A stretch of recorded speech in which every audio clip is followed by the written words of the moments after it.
Thank you for your patience. We're just waiting for someone to come out of the quorum. I appreciate that. You just let me know when you're ready. All right.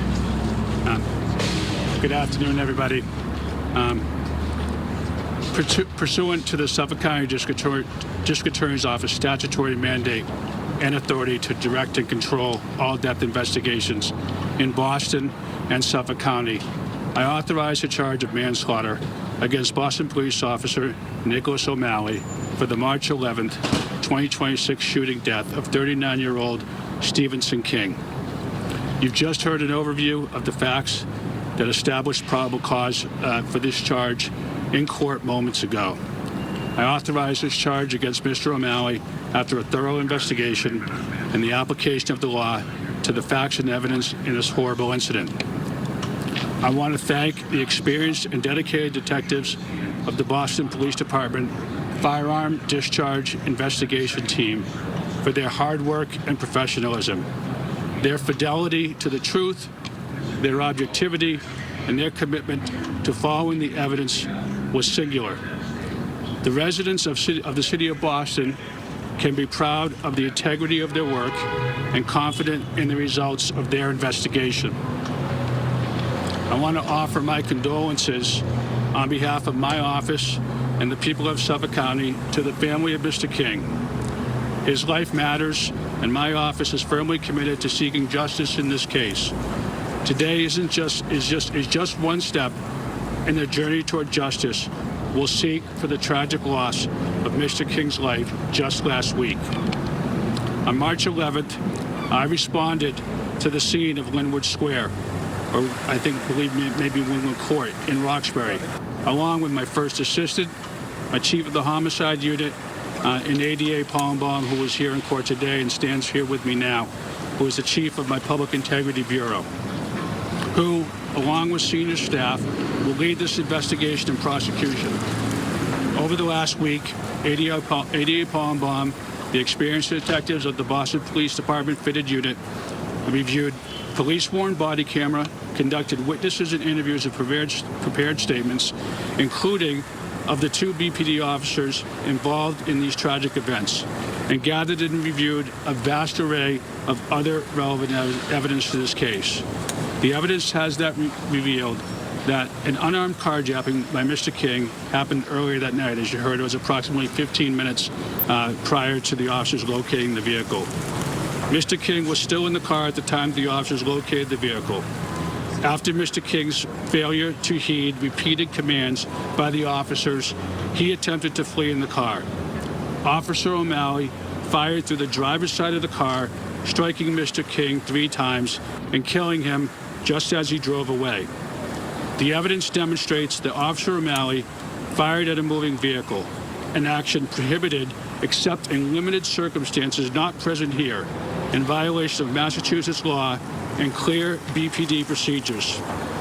While evidence demonstrated that Mr. King was not complying with the commands of the officers, at no time in his attempt to flee did Mr. King drive at the officers, nor were either officer in the path of Mr. King's vehicle when Officer O'Malley opened fire. The evidence shows that Officer O'Malley's decision to shoot at Mr. King and the hijacked car he operated was not justified under Massachusetts law. ADA Palmbaum stated in court today, the next step in this case is to proceed to a grand jury as required by our laws to charge this matter in Superior Court. We recognize that this matter is of great public interest. However, for the integrity of this investigation and our duty to uphold the best interests of this case and its future prosecution, we will not reveal any additional details of the facts and circumstances of this fatal shooting at this time. We are well aware of the requests that have been made for the release of body-worn camera footage in this case. So let me state now in very clear and certain terms, neither my office nor the Boston Police Department will be releasing any further evidence, including any body-worn camera footage, to the public. To do so would clearly compromise and imperil the ongoing investigation and the future prosecution of this most serious matter. As we always do in every case, we will be guided only by the facts of the law as we continue to seek accountability and justice for Mr. King, his family, and the entire community. Thank you. Incredibly rare to charge a Boston police officer like this. Are you saying that police officers trying to stop a car, a suspect trying to drive away, should just let them go? In this circumstance, that might have been prudent, yes. It's incredibly rare for your office to charge a Boston police officer in this nature. I believe what's been quoted as 30 years ago was the last time it was done. Can you talk about what the critical detail was that made you say charges were warranted this time? Well, again, what we have here is the unlawful killing of another. We have a situation which is a violation of Massachusetts law, a violation of Boston Police Department procedure. The evidence, as revealed to us through the investigation, is clear, and so we were left with the decision to charge manslaughter in this matter. What stuck out on the body-worn camera video that really kind of made this case? And why not go to a grand jury? We are going to a grand jury, and I'm not going to comment any further on the body-worn camera at this time. And they also made a comment that it was just an election year for you. Can you comment on that? This has nothing to do with an election year. That has nothing to do with public opinion. It has nothing to do with politics. This has to do with us following the facts and the applicable law and the circumstances. That's what we're always guided by. We're never influenced by that. Not in any other case, and not in this one. D.A. Hayden, a police officer there in the heat of this moment, perceives that his fellow officer is in danger. But now, why don't you believe him? Why is that perception not valuable enough and you go and charge him with manslaughter? Do you want to answer that? Without getting further into the details of the evidence, what we have to determine in every case where an officer perceives a danger to themselves or to somebody else is whether that perception and belief is reasonable and whether the actions they take are reasonable. And in the vast majority of cases, we find that the perception and the actions were reasonable. This is that extremely unusual case, fortunately, where we do not believe that either the perception of danger, if that was his perception, or the actions he took in response were reasonable.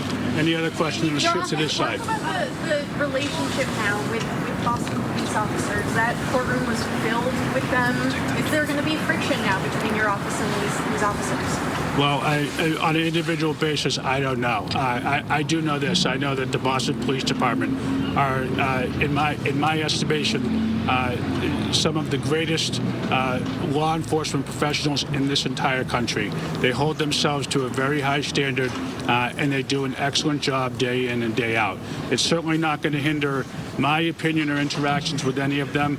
I don't have control over how other people react, but from my perspective, no effect whatsoever. We are going to continue to do our job, and we expect that the Boston Police Department is going to continue to do their job. And we're going to do everything we can, collaboratively and together, as we always do, to protect our communities and protect public safety. Can you just explain exactly why you didn't take it to a grand jury? You chose to charge it?